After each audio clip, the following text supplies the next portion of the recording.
Several years ago, on a typical summer walk, walking the dog, we stumbled upon the strangest thing. This huge tractor trailer load of onions. And it got me thinking, we use a lot of onions. I should try to grow onions. And that first time that I tried to grow onions was a complete disaster.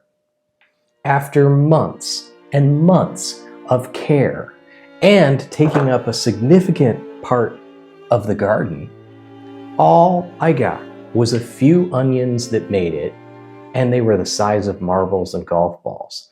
And I thought to myself, maybe this just isn't a vegetable worth growing. Maybe I give up and I just use that time and space for other things. But instead, I persevered and I continued to experiment and learn. And I stumbled upon a game-changing way to grow onions from seed. You see, for several years, I've been transforming small urban spaces into backyard grocery stores, growing big juicy tomatoes and fresh green lettuce. And today, I'm going to share with you how to successfully grow onions.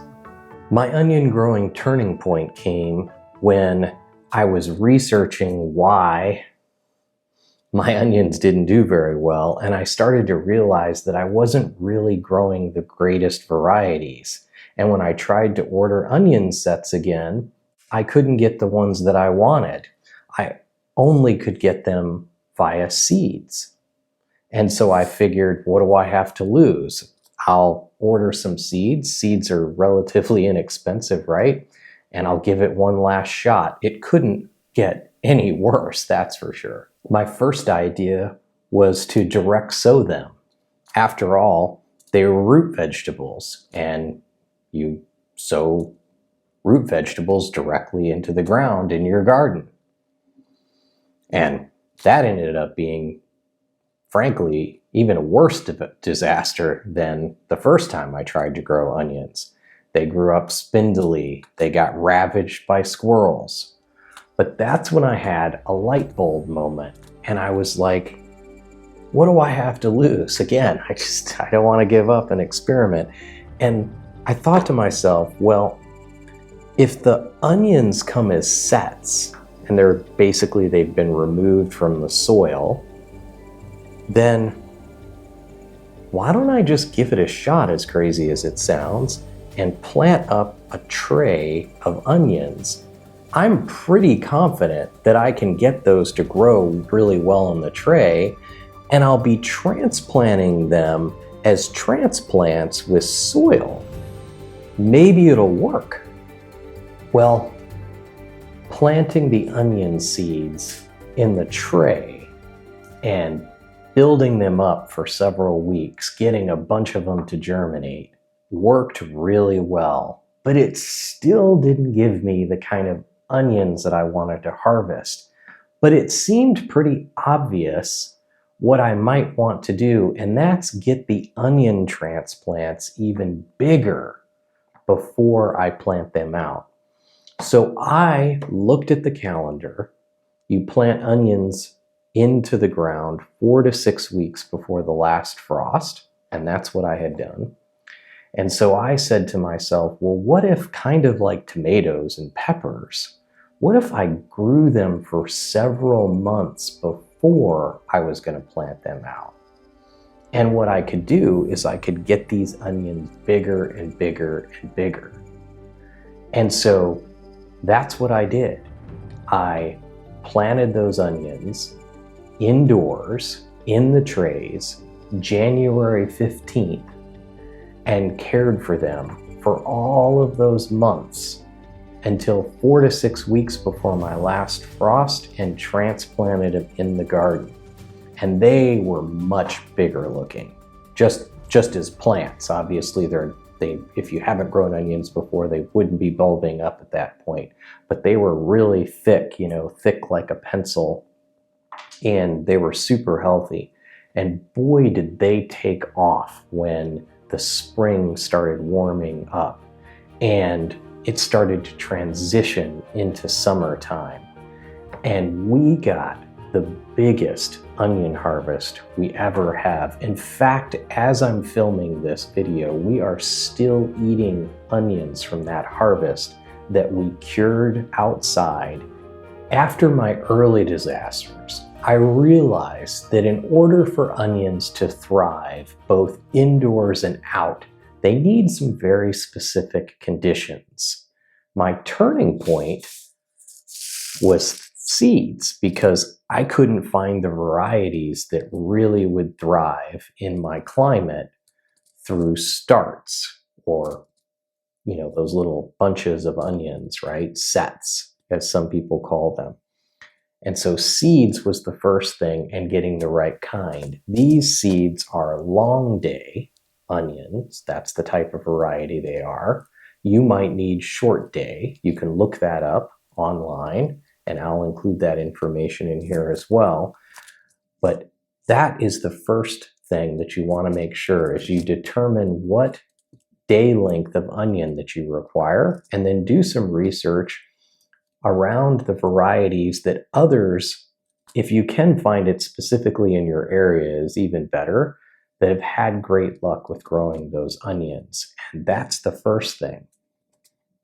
Now, the next thing that you're going to need to do is you're going to have to consider the indoor conditions. So you've picked the right variety of onion that you know will be appropriate outdoors based on your day length. But how do you care for those all this time indoors? What's the optimal conditions so that you can get them super healthy and ready to be planted out when the time is right? At first, I used tiny seed starting packs in these 10-20 trays like these. Big mistake. Those onions are going to be indoors for a long time. And even though onions are small at first, and you wouldn't think that it's necessary, think of it like a tomato plant. These onions, because you're going to be growing them for many months indoors, are going to get really big, and you're not going to want to disturb them and transplant them. So I use these big, tall 4-packs in order to start my onions, and they remain in here for many months. You'll want to use a really good seed starting mix inside of these. You want something fluffy and light, and ideally something that you haven't brought from the outdoors in, so that you don't have any disease or bacteria or mold problems. I'll include a link to seed starting mixes, as well as I'll include my own seed starting mix formula if you want to DIY it. One of my early fails was not enough light. Onions are light hungry. If they're going to survive many months indoors, you need to give them at least 12 to 16 hours of light. Get as good of lights as you can afford, but there's no reason to go overboard. Just get those lights as close to the plants as possible. Although onions are heavy feeders, once they're out in your garden and it's warm out and they're established, when they're young, they don't need a lot of food, but they do need some. I've found it's best to dilute some good liquid fertilizer and just use that when you're watering the trays to make sure that you keep them moist throughout the time that they're indoors growing. Here's a surprising hack to make sure that your onions stay healthy indoors. Every time they get 6 to 8 inches tall, before they start to flop over, cut them in half. Be aggressive. When they get 6 to 8 inches tall again, cut them in half again. You'll probably have to do this 2 to 3 times before transplanting, but what this will do is it will encourage that onion plant to grow really healthy and grow thick and sturdy. Here's another mistake I made that you can learn from. Make sure you really harden those onions off before you transplant them. For me anyway, it was scary because you're planting them out 4 to 6 weeks before the last frost, so it's not exactly ideal outside. At least it feels cold to me. And so I was a little trepidatious about putting them outside for too long. Find a place, whether it's in a greenhouse or a cold frame or somewhere that's a little protected from wind, and let them really get established outdoors before you transplant them. And all your transplants will do really well. They'll bounce right back and you'll get a much more bountiful harvest. By focusing on these 7 things, my onions went from tiny disappointments to showstoppers in my garden. When it happened for the first time, although it felt like magic, really it's just good timing, planning, and science. I would encourage you that if you ever run into problems like I did, just don't give up when it comes to gardening. Just keep experimenting and let me know how this worked for you. Maybe something worked really great for you. That would be great to hear. Maybe something that worked for me didn't work well for you. I want to hear about that too. Or maybe there's a secret that you have that I haven't shared in here. Make sure you share that as well in the comments. And if you really liked this episode, check out my other episode on planting using these 10-20 trays and how this garden hack really changed the way that I gardened, more than just the onions that you see here.